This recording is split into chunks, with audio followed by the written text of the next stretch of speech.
Hello and welcome back to Getting Started in Streaming. My name is Reef, and in this video we're going to be going through the just hardware and software basics that you need to have in order to start streaming on any of the platforms we listed in the other video. Now, this is just going to be enough to get you up and running. We're not going to go through advanced setups or anything. Those are much later videos. But like I said, I just want to get you up and running and have a smooth looking stream going forward. One of the key principles you have to take away from this is people will watch a blurry or not so great video, but they absolutely will not stand up for bad audio. You have to have good audio if you want to do any kind of audiovisual presentation whatsoever. It doesn't matter what medium it is. That is a core principle in theater, in production, that you have to know and you have to remember. It's not negotiable. You can't think because your mic has a small hum that it's a small deal and no one cares. It will turn people off and it will drive people away from your channel, which is the opposite of what you want, clearly. So with that principle in mind, let's take a look at the hardware that you need. And then once we get through that, we'll take a quick look at the software, because the software is not as complicated as you think it might be. While you can stream from a console to Mixer.tv from your Xbox or Twitch.tv to from your PlayStation, I'm going to be ignoring that completely because that is low quality garbage streaming and is not a good way to do anything. Don't do this. It's wrong, period, end. Okay, now in terms of hardware, let's get into the hardware that you need. You want a bare minimum 4-core computer if you're going to do console streaming or 2 PC streaming. If you want 2 PC streaming, that's a separate video later on because it's a more advanced setup. But for console to computer, you're going to need your console, a capture card, and your computer. For that computer, 4 cores, you want at the bare minimum 16 gigabytes of RAM. You can get away with 8 if you're going to just do kind of like a pass through, like your console to a computer.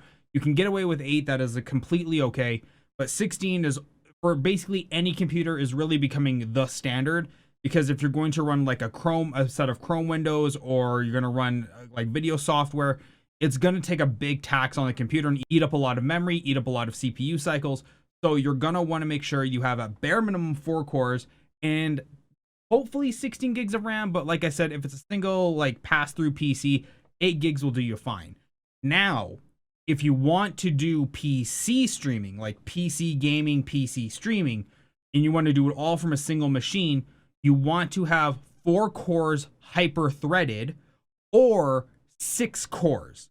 Now, 6 cores hyper-threaded is the absolute ideal, and the processor recommended for this would be the Ryzen 5 3600.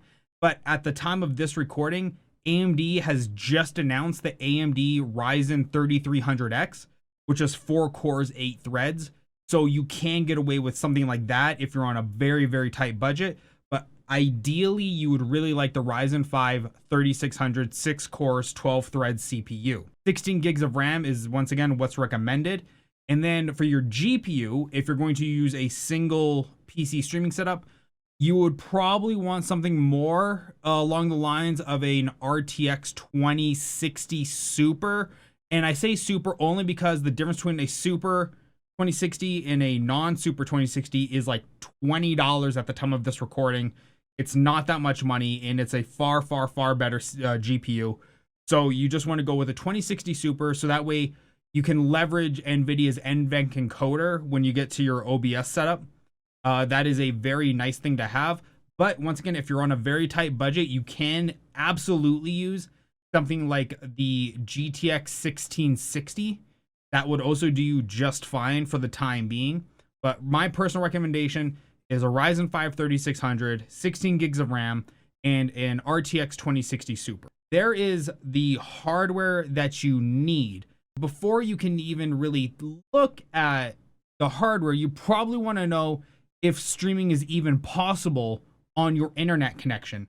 Because once again, this is not 2009, this is now 2020, and we have evolved the craft and the medium to such a level that streaming at 480p at 30 frames a second is no longer acceptable.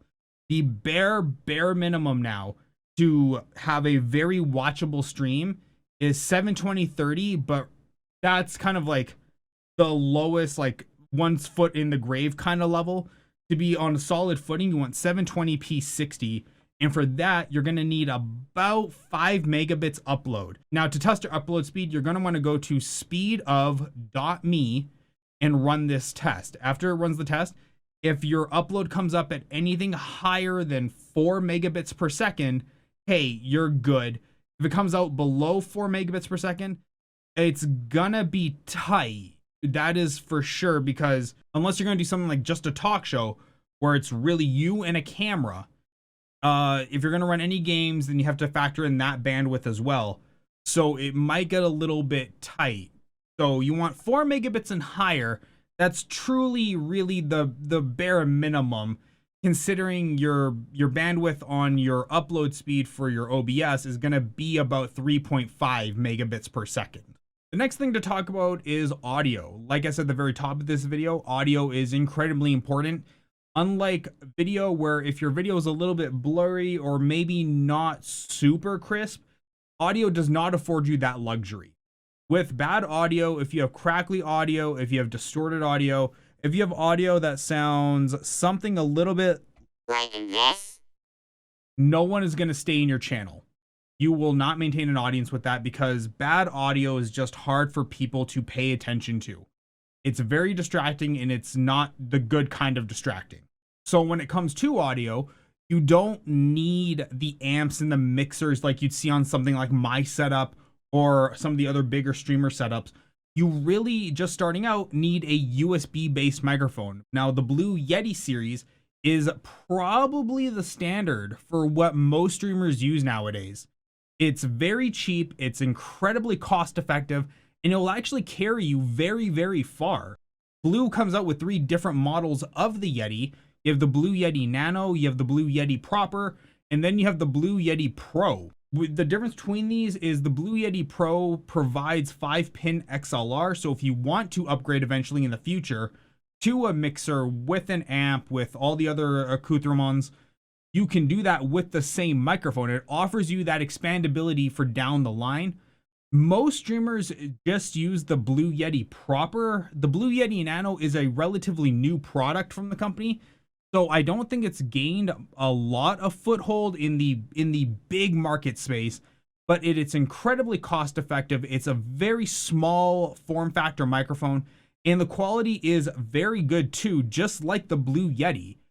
If you want to do something like voice acting, you are going to want to look at a more robust setup, but it is not unheard of by any stretch of the imagination to hear people doing voice acting using a Blue Yeti microphone. It has been done, it can be done, and you just have to tweak a little bit more when you go into post-production. And finally, the last thing we have to talk about is the streaming software itself. How do you broadcast out to Twitch TV, YouTube, Mixer, whatever? You need a program to do so, and by a huge margin. The leading program that people use is an open source program called Open Broadcast Software, most commonly called OBS. This is the most commonly used software, and it is very, very well built. It works on everything, Macs, Linux, and Windows. You can run this thing on a potato. They have rebuilt it. It's got a huge development community, a very large plugin community, and you can use this program for basically going to stream anywhere at any time. The other programs on the market, in no particular order, are Streamlabs OBS, and we'll talk more about Streamlabs when we talk about alert softwares. But Streamlabs OBS, which is a shoot off of OBS. And then we have XSplit, who's been around in the market for a long, long time too. They're also very well known.